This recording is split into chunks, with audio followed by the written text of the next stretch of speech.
Story is written original by Cecelib from Wattpad. All the content reading was all belongs to her. No intention of violating or claiming her works. If requested to take down, just comment below or leave a message on the email that provided in the description below. Chapter 7. Kaagad na pumasok si Eva sa museum pagkatapos nilang makabili ng ticket, habang dala-dala ang pamphlet na binigay sa kanila sa ticket booth. Inside the pamphlet was a map of the whole museum and what they could expect inside. Anong una nating pupuntahan, Your Grace? Tanong ni Eva kay Terron sabay pakita rito sa pamphlet na hawak. Terron looked at the pamphlet and said, You choose. I'll just follow you. Okay. Madaling kausap si Eva. Subukan natin yung crossword puzzle nila. Tinuro nito ang daan patungong crossword puzzle ayon sa mapa. This way, Your Grace. Terron obediently followed Eva and, in a minute, they arrived at a large room with different large touchscreen monitors with a crossword puzzle. And every monitor had a theme. Eva chose geography. Solve this geography crossword puzzle to see the hidden painting inside. Basa ni Eva sa instruction na nasa gilid ng bawat malaking monitor. 20 crossword lang naman. Kaya natin to. Terron was intrigued by the geography crossword puzzle in front of them. He tapped the screen and chose the number 1 question. The third rock from the sun. Earth. Mabilis na sagot ni Eva saka ini-input ang sagot gamit ang touchscreen keyboard. Nice. Terron commented when he saw that it was correct. Of course it was. Mula nang makilala niya si Eva, pastime na nito ang maglaro ng mga puzzle games. Easy peasy. Eva smirked and read the second question. A sizable inland body of water. Terron answered. I think it's a lake. Eva entered Terron's answer and clapped when it was correct. Nice. Okay. Next question. Part of a large body of water that extends into a shoreline generally larger and more deeply indented than a bay. Nagkatinginan si Eva at Terron, pareho nag-iisip ng sagot. Nang pareho walang maisip, nagdesisyon ang dalawa na sagutan muna ang iba na alam nila. The softest mineral. Talc. Sagot ni Eva. Pakistani capital. Islamabad. Sagot ni Terron. Beach neighborhood of Honolulu. Waikiki. Hindi siguradong sagot ni Eva pero itinay pa rin ni Terron iyon sa monitor. Oh, it's correct. Yay! One of the 7 large land masses on the Earth. Continent. Eva was grinning from ear to ear. She would look at Terron from time to time when she couldn't answer a question, and she ended up clinging to Terron's arm every time they get a correct answer after thinking hard. Ava was unaware that she was holding Terron's arm so intimately. She was so focused on answering the crossword puzzle. But unlike Eva, Terron was very aware of Eva's every move and how her body was pressing against his arm. This is bad. Part of a large body of water that extends into a shoreline generally larger and more deeply indented than a bay. Bumalik ang dalawa sa ikatlong tanong na hindi nila nasagutan. Look, Your Grace, nasagutan na natin ang kadikit niyang tanong. And based on our answer, the answer to this one starts with letter G and end with F. Gulf. Nanghuhula lang si Terron, kaya hindi ng dalawa inaasahan na tama ang sagot nito. Pumalakpak si Eva. Your Grace, sayo na ang corona. Terron just chuckled. City northwest of Auckland, New Zealand, and the name of the beautiful mountain ranges that threads through it. Kumunot ang noo ni Eva. Wala siyang ideya rito kaya bumaling siya kay Terron. Nahuli niya siyang nakatingin sa kanya. Your Grace? Terron blinked, cleared his throat, smiled calmly, and answered. I think it's Waitakere. Oh, correct. A sheltered place along a shoreline where ships can anchor safely. Basa ni Eva saka ito rin ang sumagot. A harbor. In less than 5 minutes, Eva and Terron were able to answer the 20 questions. And soon after they answered the last question, the monitor moved up to reveal a landscape painting of Mount Mayon hidden behind it. Ang galing! Sagutan pa natin yung iba, Your Grace. I want to see all the hidden paintings behind them. Terron just let Eva drag him to the next crossword puzzle. Terron was not fond of solving puzzles, but seeing Eva enjoying herself, he thought it was indeed a good idea to invite her here. Ang dalaga kaagad ang pumasok sa naisip niya nang malaman niyang may bagong interactive museum na magbubukas at solving puzzles ang main theme ng museum. Wala na? Lumingalinga si Eva pagkatapos masagutan ang huling crossword puzzle. Yun nam yun? Mahinang natawa si Terron, saka hinawakan sa pulsuhan ng dalaga. Come on, Ev. I think you will like their number slide puzzle. Nakasimangot na nagpahila naman si Eva. Nabitin ako dun. Terron just chuckled and brought Eva to the number slide puzzle on the wall. So, may prize kapag nabuo namin to? Tanong ni Eva sa nakabantay na staff ng museum sa number slide puzzle. Yes po, ma'am. Ano ang prize? Usisa ni Eva dahil hanggang 40 number slide puzzle. Kapag na-solve niyo ho ang number slide puzzle, may mapapanalunan po kayong snack stub sa cafe namin sa second floor. Nang marinig ni Eva ang salitan snack stub, kaagad niyang hinila si Terron palapit sa number slide puzzle. We better win this, Your Grace. Seeing the determined look on Eva's face, Terron was amused. Gusto mo yung libreng merienda nila? Sinong may ayaw ng libre? Balik na tanong ni Eva. Ayaw magkakaibigan nyo na maraming pera? Gustong-gusto nyo ng libre eh. Terron couldn't rebuke that, so he just helped Eva solve the number slide puzzle. In 15 minutes, they solved it and won a set of snacks in the cafe on the second floor. Pangiti-ngiti na ibinulsa ni Eva ang snack coupon nila bago hinila siya ng dalaga patungo sa ibang puzzle game. From brain teaser games to leaving an intricate maze by solving riddles and clues, Eva and Terron did it all. Hindi na malaya ng dalawa ang paglipas ng oras habang nag-iikot sila sa loob ng interactive museum. And throughout the day, Terron's phone was filled with photos of Eva and himself playing around. It was such a fun day, filled with brain-burning questions, laughter, deep frowns, when they couldn't solve a puzzle, and brainstorming so they could leave the maze. Pakaramdam ko na-drain yung utak ko sa mga puzzle na sinagutan natin. Lalo na dun sa may maze. Wika ni Eva nang nasa ikalawang palapag na sila para i-claim ang napanalunang snack stub sa number slide puzzle. Hindi halata. Kinuha ni Terron ang snack stub na hawak ni Eva. Upo ka na. Ako na ang mag-claim sa snack tab natin.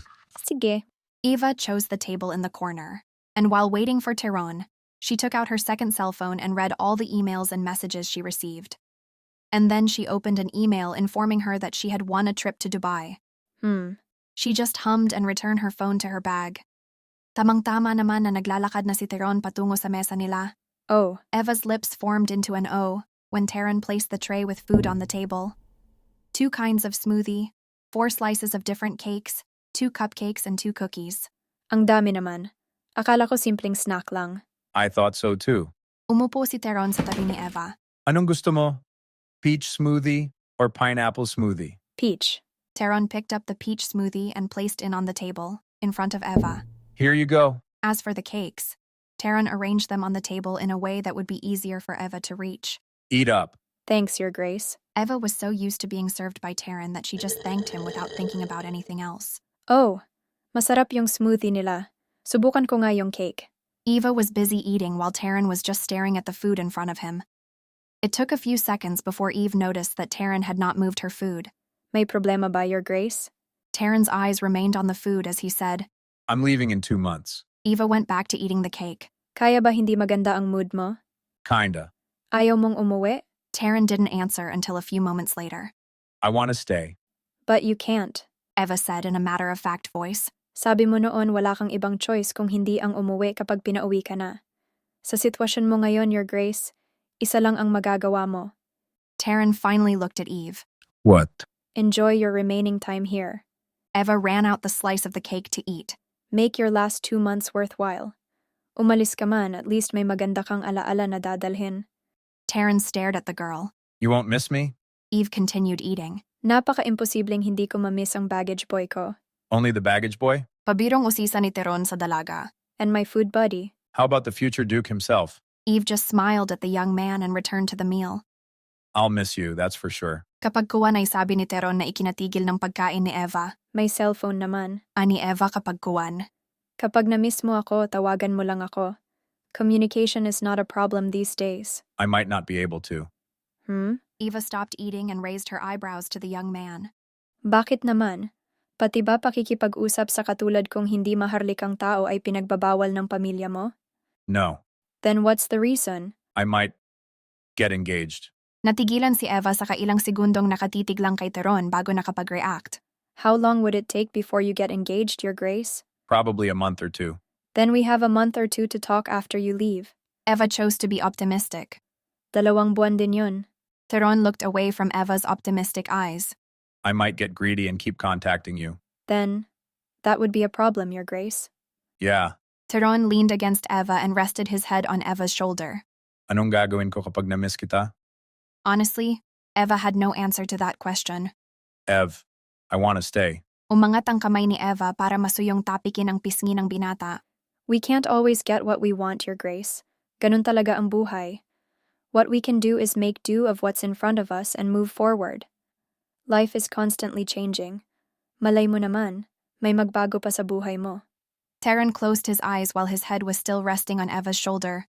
How he wished that his life would change. But he couldn't see his life changing with all the responsibilities he had. Ev, Hmm? can I have all your weekends for the next 2 months? Sure. Walang pag-aalinlangang sagot ni Eva. May mga gusto ka bang puntahan bago ka umalis? Will you accompany me? Oo naman. Malakas kaya sa akin ang baggage boy ko. Mahinang natawa lang si Terron bago iminulat nito ang mga mata at tinitigan ng dalaga na parang mini-memorya ang mukha nito. In 2 months, he would never see Eva again. Yes, he should make his last 2 months worthwhile. Then his eyes unconsciously dropped to Eva's neck.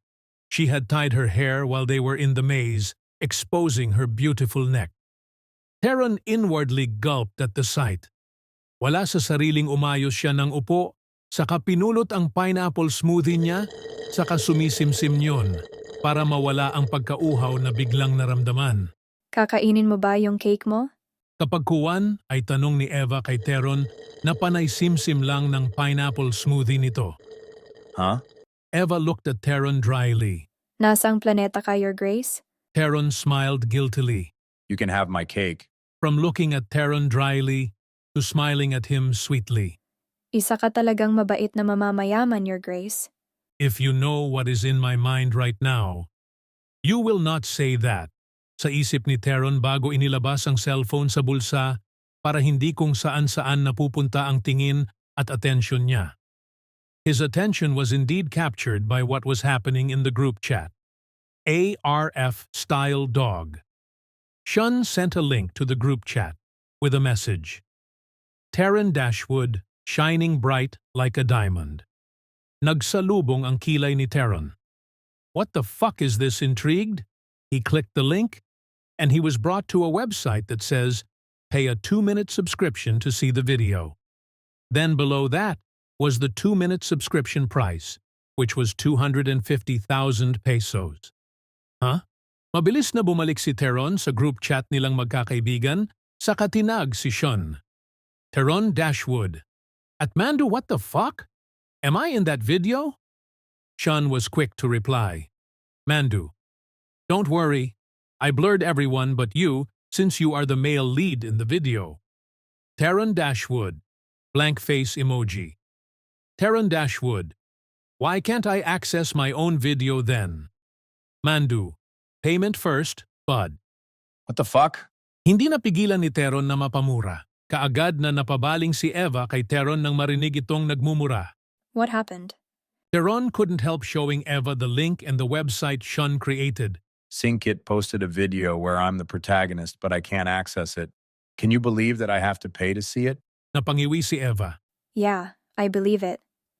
Sa daming beses na natumambay ang maiingay na magkakaibigan na yon sa tindahan nila, nalaman ni Eva na manduruga si Shun.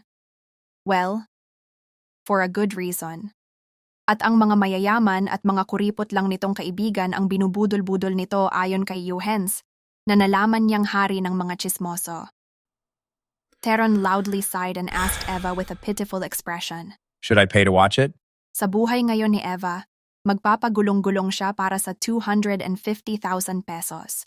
Pero si Terron, ipambabayad lang para makanood ng ilang minutong video. Hindi ba pwedeng isend na lang ng isa sa mga kaibigan mo sa'yo ang video pagkatapos nilang bilhin? Nope. Knowing Shun, I'm certain that this video couldn't be downloaded or screen recorded. Nagkibit balikat si Eva sabay sabi. Kung gusto mo lang namang makita, pwede namang habang nagpi-play ang video, ipa-video mo sa isang cellphone at isend sa'yo. That made Terron grin. Brilliant idea, Ev. Kaagad na nag-send ng private message si Terron kay Tyron. Ito lang ang maasahan niya sa mga ganitong kaganapan. Isa sa mga matitino si Tyron. Bud, have you seen the video? Can you take a video of it and send it to me? Tyron replied after a few seconds. Wait a sec. Another few seconds later. Dashwood, sabi ni Shun bawal ko raw gawin yon dahil unfair sa iba. Sorry. Oh, and by the way, welcome to the Possessive Men's Club. Terron looked at his phone with a dry expression. The fuck? Anyari na naman? Sagot ni Eva na inuubos ang cupcake na para dapat kay Terron. Terron showed Tyron's response. Eva grimaced before opening her palm to Terron. I'll reply for you. May I? Walang pag-aalinlangan na binigay ni Terron ang cellphone nito kay Eva. Saka pinanood kung anong sasabihin ni Eva kay Zapanta. I'm with Eva at the moment. She said she overheard you promising to your wife in the Bittersweet Cafe that you will not drink even a drop of beer when you were coughing a few weeks ago. But a day after that, you drank 3 bottles of beer in their store. So, the video? Napatanga si Terron kay Eva na pangiti-ngiti habang tinatype yon. Hayan, Ibinalik ni Eva ang cellphone kay Terron. send it now, Your Grace. Terron obliged while chuckling, and Zapanta's response was faster than lightning. Fuck you, Dashwood. I'll send it. Eva smirked when Terron showed her Tyron's reply. Then she casually picked up Terron's pineapple smoothie and sipped on it. That's mine. Gula na, sabi ni Terron, nang makitang inuubos ni Eva ang pineapple smoothie niya. Nagkibit balikat lang ang dalaga. Wala ka namang sakit. Yun lang ang sinabi nito bago inubos ang pineapple smoothie niya. Ang sarap ng smoothie nila rito. Parang gusto kong bumalik dito para lang sa smoothie. Terron could only look at Eva helplessly before looking back at his phone for the video. Zapanta sent a clear video of a video. The video looked like a trailer for a cinematic film. From the drone shots to background music, it's like a beginning of a love story. Kulang na lang ay may pusong magliparan sa screen. After seeing a couple of drone shots, Terron immediately realized what this video was. The supermarket. Doesn't the title of the video Shun sent to me this morning was Terron Dashwood shining bright like a diamond in the supermarket? Fuck. Before Terron could close the video, he saw a scene just outside the supermarket counter. He was fixing someone's hair. The face and the whole body of the woman had been blurred, but Terron knew it was Eva. Sa buong buhay niya, si Eva lang ang babaeng inayos at itinali niya ang buhok. Terron couldn't unsee the look in his eyes when he was fixing Eva's hair, even after closing the video. That look, that gentle expression, and that dotting small smile. He didn't want to admit it, and even after seeing it, he still didn't want to. But deep down, he realized that somehow, along the way, he had unconsciously stopped treating Eva as a friend. Terron let out a half chuckle and a half scoff. What now?